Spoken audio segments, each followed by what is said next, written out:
Mən keçirəm icazənizlə sonuncu spiker, panelimizin sonuncu spikerinə. E, Mövzusu 3x idi.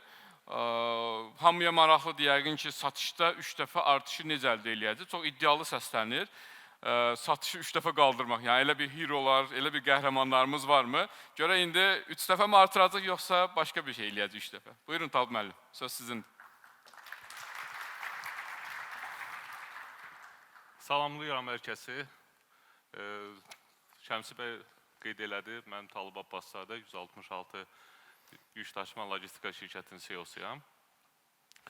Mən təşəkkür edirəm birinci növbədə iştirakçılara ki, çox sağ olun, vaxtınızı ayırıb bizi dinləməyə gəldiyinizə görə. Təşəkkür edirəm təşkilatçılara ki, çox sağ olun, belə bir ekosistem formalaşdırdığınızdan görə ki, həm biz daha çox öyrənirik özümüzdə burada, bildiklərimizdən də müəyyən bir hissəni paylaşırıq. Və mən bir də təşəkkür eləmək istəyirəm öz komandamıza ki, səhv etmirəmsə bizim komanda burada və bir də alqışlasınlar 166. Çox sağ olun. Mən mövzunu hazırlayanda tam olaraq mahiyyət etibarı ilə formalaşdırdım. Şəmsi bəy 3x sürət olaraq qeyd elədi. Əminəm ki, mövzuda qeyd olunanlara biz əməl etsək, 3x-də olmasa 4x qədər artım əldə eləmiş olarıq. Və mən bir statistik məlumatı paylaşıram. Biz çox strategiyadan danışırıq və strategiyaya çox önəm veririk. Amma negativ bir hal odur ki, Robert Kaplan və David Norton biznes araşdırmacılar var. Hər halda biz onları kitablardan oxuyuruq. Balans Scorecard araşdırmasında belə bir statistika, belə bir fakt paylaşı var ki, şirkətlər, təşkilatlar strategiyanın yalnız 10% uğurlu olur, yazılmış strategiya. 90% isə uğursuzluqla yekunlaşır və onlar əsas 4 bariyerdə ilişib qalırlar. Birinci bariyer, əsas bariyerlərdən biri vizyondur.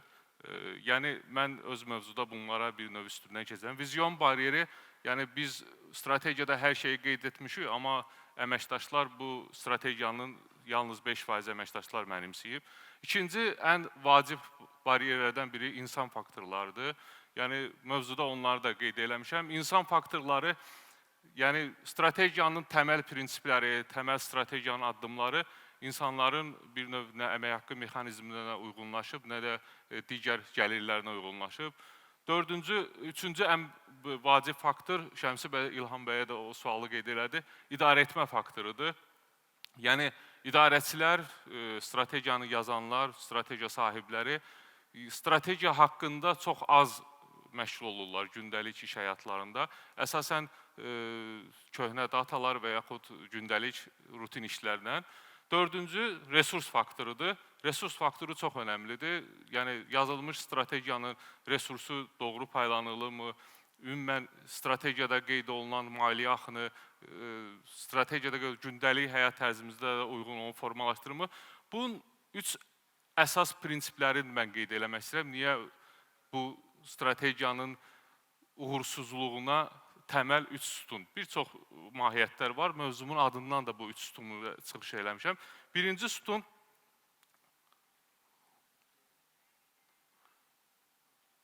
sütun düşüncədir. Biz tam olaraq hər kəs, hər bir şirkət, hər bir nəfər satış istəyir. Satış artsın, satış böyüsün. Zaten şirkət varsa, satışın artırması qaçılmazdır. Amma çox vaxt bunu bir dar çərçivədə görürük. Yalnız satış departamentinin, satış əməkdaşları zənglərin sayını çoxaltmaq, görüşlərin sayını çoxaltmaq və yaxud hər hansı bir reklam alətlərindən istifadə etməklə, daha bir reklam verməklə bu bir dar düşüncə formalaşdırır.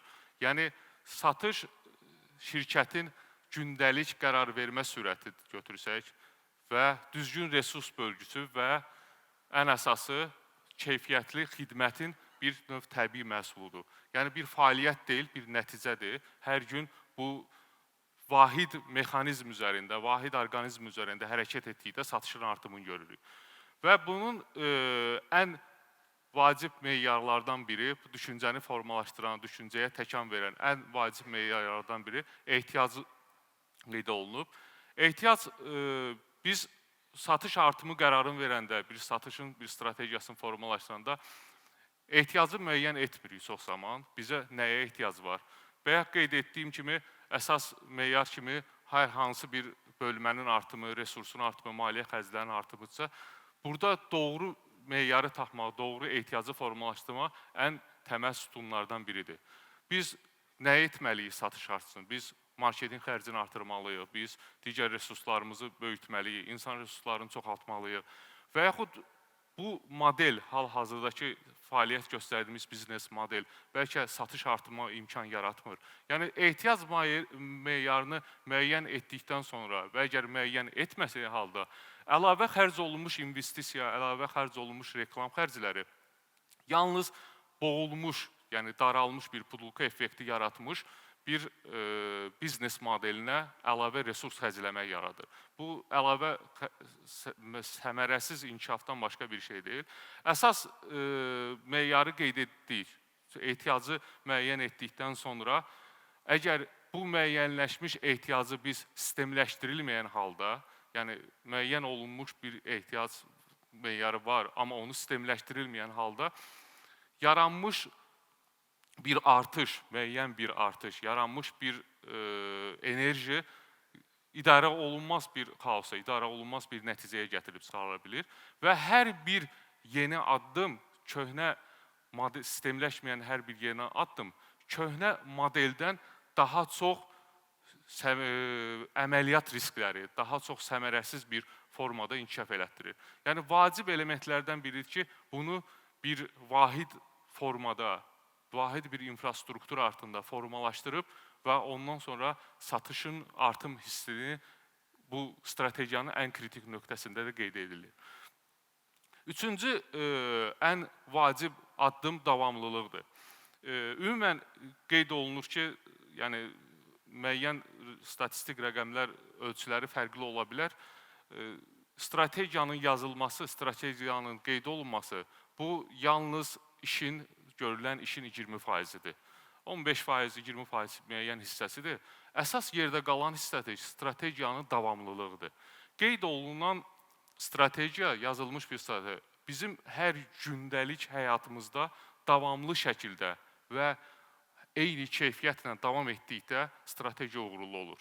Bəzən biz şəxs olaraq, bir şirkət olaraq bunlara çox bir həvəslə yanaşırıq ilkin mərhələdə. Bəli, biz strategiya yazdıq, bir strategiyanı qeyd etdik, satış strategiyası, marketinq, digər bölmələri qeyd etdik, amma biz bunu yalnız 3 ay, 4 ay müəyyən müddət saxlayırıq, o həvəslə davam edirik.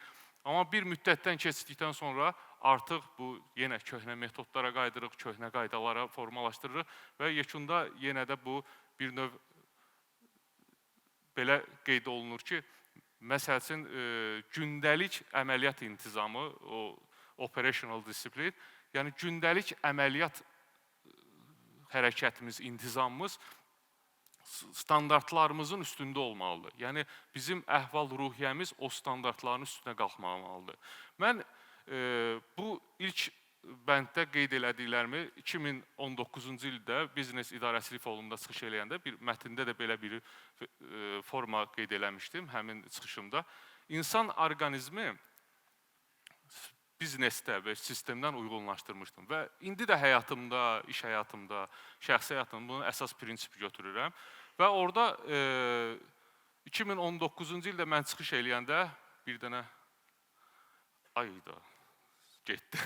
2019 sirri açmış oldum. 2019-cu ildə çıxış eləyəndə mənə hər kəs şəxsi olaraq dostlarımda mən bu şəklimi görüb və yaxud bu tədbirdə görüb deyirdi ki, Talib müəllim, siz biraz çəki almışsınız, siz biraz kökəlmişsiniz və həqiqətən bu məndə bir istək idi. Yəni, ehtiyacda istək deyil, ehtiyacda zərurətdir. Bu məndə bir istək formalaşmışdı ki, bəli, arıqlayaram və çəkimi müəyyən tənzimləmə eləyərəm və bu istək belə davam eləyirdi. Ta 3 il davam elədi. 3 ildən təqribən 2022-ci il mənim üçün ən kritik ehtiyacın meyarı müəyyən etdiyi tarix oldu. Təqribən 2022 2 avqust tarixində mən öz övladımı bir klinikaya yoxlanışa apardım və orada lift işləmədiyinə kifayət qədər belə demək olar düzbucaqlı formasında bir pilləkən qalxışı oldu. İkinci mərtəbəyə qalxıb çıxanda təqribən özümü elə bir formada hiss elədim ki, yəni ürək ağrıdı, yoxsa haraldı, nəfəs almaq daraldı və həmin vaxtı artıq mənə bir siqnal toxundu ki, bəli, ehtiyac var. Artıq bu zərurətdir, bundan qaçmaq olmaz. Və həmin vaxtı mənim çəkim artıq 105 kiloqram idi. Və belə bir formada biraz da davam edəndə biraz da çəkim oldu 106 kiloqram və mən dedim artıq bəsdir. Yəni burada dayanmaq lazımdır və tam olaraq həmin vaxtı özümə bir ciddi bir formada sistem formalaşdırdım. Həyat tərzimi tam o sistemə uyğunlaşdırdım. Bütün yemək, digər qida, idman resurslarımı hamısını ondan sərf elədim və bayaq qeyd elədiyim kimi ən vacib elementlərdə biznesdə olduğu kimi davamlılığı aparmaqdır. Əgər biz o disiplini aparılmasaq, davam elətdirməsək, yekunda belə bir heç bir halda bir uğur əldə edə bilmərik və uğurun nəticəsi olar 2 il sonra 2024-cü ildə mən bir qalxışda Bazardüzü zirvəsinə qalxdım və burada ora qalxanda ən böyük nəticəm, ən böyük budur ki, mən bu prinsiplərə əməl etməklə davamlılığını göstərib və orada qaldım. Və dostlar, bir şey qeyd edeyim ki, yəni bu prinsiplərə mənim deyil, bu prinsiplər bir növ biznesin təbii bir ehtiyaclarıdır, insanın bir və bunlara əməl edəndə mütləqdir ki, bir uğur əldə olunur. Mütləqdir ki, satış artır, mütləqdir ki, strategiya olur. Əsas ikinci addım prosesdir. Biz düşüncəni formalaşdırdıq, ehtiyac meyarlarını müəyyən etdik, davamlılığı etdik, sistemi formalaşdırdıq və bunu bir proseslərə oturdurmayanda, proseslərlə davam etməyəndə bir növ o davamlılığı azalmış olur və bir növ proseslərdə görünmə, öz əksini tapmır. Onlardan ən böyük vacib bizim üçün, bizim forumun mahiyyətindən asılı olaraq satış zənciridir. Satış müştərinin imzalama anı, hansısa müqavilə və yaxud ödəniş anında başlamır. Müştəri üçün, bizim üçün bu bir satış zənciridir. Müştəri üçün məhsulu alıb ondan məmnun qalanda tamamlanır. Yəni, biz satış etdik deyə bugün satışı verdik, hansısa ən azından bir əməliyyatı gördük deyə bu tamamlandı, xeyr. Burada tamamlanmır. Burada hörmətli spikerlərimiz ətraflı danışdı müəyyən detalları, mən ümumilikdə vermişəm. Burada təklifin verilməsi, müqavilə, icra, təkrar olaraq ödənişin alınması və reallıq. Bu prinsiplərə əməl olunduqda, bu prinsiplərlə addımlananda satışın artma hiss olunur. Nə oldu mənə?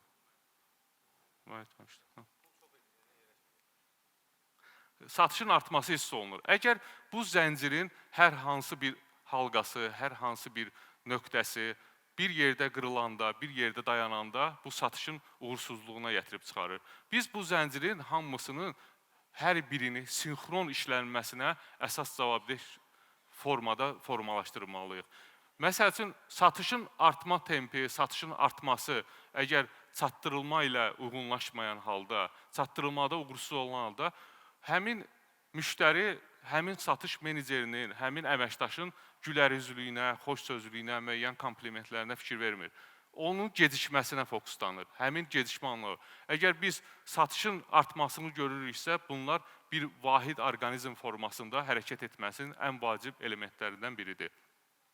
İkinci proseslərdən ən önəmli, biz burada qeyd eləmişik, departamentlər arası sinxronluq. Bəli, bəzən bu prosesin ən kritik nöqtəsi və ən qatil düşmənidir. Bunlara bir növ silo effekti biz formada yanaşır. Bu halqalar, bu qalaların dağılması vacib elementlərdən biridir. Əgər biz bunlara hər şöbə bir-birindən xəbərsiz bir formada yaşaması, xəbərsiz bir formada inkişaf etməsi varsa, bunlarda bir vahid bir orqanizm formalaşmır. Müştəri üçün departament, şöbə, hər hansı bir bölmə yoxdur. Müştəri üçün vahid bir bədən var, vahid bir şirkət var, vahid bir orqanizm var. Biz bu hallarda qeyd etdiyim kimi, əgər bunlarda yaranmış kommunikasiya nəticəsində, bunlardan yaranmış qırıqlıq nəticəsində zəncirin həmin prosesin zəncirinin hər hansı bir həlqəsində zəiflik varsa, bu artıq inkişafa və satışın artmasına gətirib çıxartmır. Belə bir deyim var ki, həmin prosesin, bizim gücümüzün formalaşdırması bizim həmin halqamız ən zəif halqamız qədərdir. Yəni, satışın artım tempi, satışın güclənməsi onun prosesinin doğru və sinxron formada çatdırılmasıdır. Əgər kifayət qədər satış edək, kifayət qədər müqavilə imzalayaq, kifayət qədər prosesə bir təkan verək, büdcə xərcləyək, reklam, marketinq, digər şey. Amma bizim biznesimizin, sektorumuzun əsas forması logistikadısa, o vaxtında müştəriyə çatdırılmasa, o vaxtında müştəriyə təmin olunmasa, heç bir uğurdan söhbət gedə bilməz. Bunun əsas qırılma nöqtəsi, bunların əsas bu fəlsəfəni qırmaq, divaralar uçulmaq, bir növ əsas daxili bir müştəri, departament arası daxili bir müştəri prinsipini formalaşdırmaqdır, bir fəlsəfəsini qurmaqdır. Yəni, biz necə bir müştəri olaraq yaxınlaşıb bir məhsul alanda ondan keyfiyyət tələb edirik, zamanında çatdırılması, digər formasını tələb ediliriksə, departamentlər arasında münasibətlərdə daxili bir müştəri prinsipini qoymalıyıq.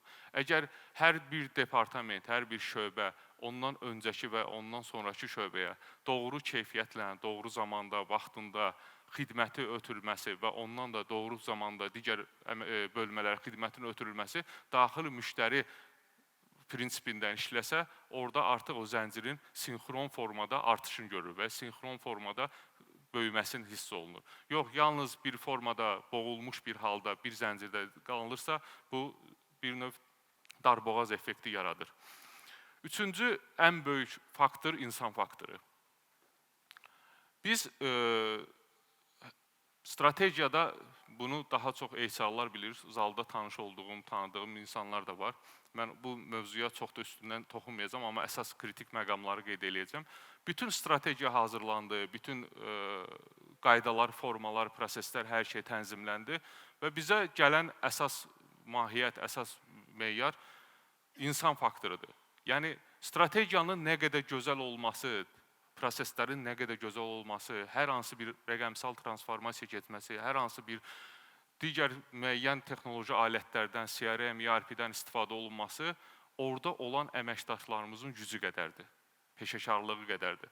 Yalnız bu formada həmin proses icra oluna bilir və biz buna əsas götürərək biz əməkdaşlara bir ərazi funksiyası kimi yox, daha çox bir növ işinə psixoloji sahiblənmə kimi formalaşdırmalıyıq.